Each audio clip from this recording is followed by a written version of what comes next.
কি গো বন্ধুরা, কেমন আছো সবাই? চিকেন কষা খেতে তো আমরা সবাই খুব ভালোবাসি বলো। আর সেই চিকেন কষায় কি একটু আলু না হলে চলে? তাই আজকে আমি বানাবো আলু দিয়ে চিকেন কষা। আর এই চিকেন কষাটা না তোমরা ভাত, রুটি, লুচি, পরোটা, ফ্রাইড রাইস, পোলাও সব কিছুর সাথেই খেতে পারবে। তাহলে চলো শুরু করা যাক।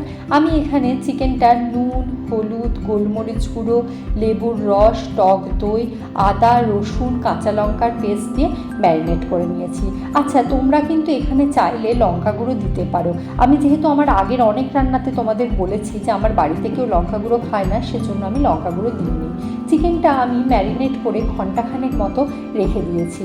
এর মধ্যে আমি কড়াতে সর্ষের তেল গরম করে আলুর টুকরোগুলো নুন হলুদ দিয়ে লাল লাল করে ভেজে তুলে নিয়েছি। এরপর কড়াতে আমি আরও খানিকটা সর্ষের তেল দিয়েছি আর দিয়েছি ঘি। এরপরে দিয়ে দিয়েছি গোটা জিরে আর গোটা গরম মশলা ফোড়ন। পেঁয়াজ কুচি দিয়েছি। পেঁয়াজটা একটু লাল লাল করে ভাজা হলে দিয়ে দিয়েছি আদা, রসুন, কাঁচা লঙ্কার পেস্ট, হলুদ গুঁড়ো, জিরে গুঁড়ো, ধনে গুঁড়ো দিয়ে মশলাটা কষিয়ে নিয়েছি।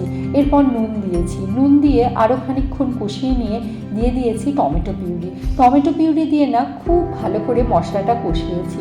যখন দেখেছি মশলা থেকে বেশ তেল ছেড়ে এসেছে, তখন ওর মধ্যে দিয়ে দিয়েছি ম্যারিনেট করা চিকেনটা দিয়ে আরও খানিকক্ষণ কষিয়েছি।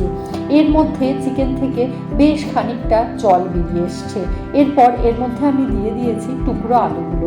একটুখানি নেড়ে চেড়ে আমি একটু চাপা দিয়ে রেখেছি। একটু পরে ঢাকনা খুলে দিয়ে দিয়েছি কাজু বাদাম বাটা দিয়ে আরও খানিকটা নেড়ে নিয়েছি। তারপর চাপা দিয়ে দিয়েছি।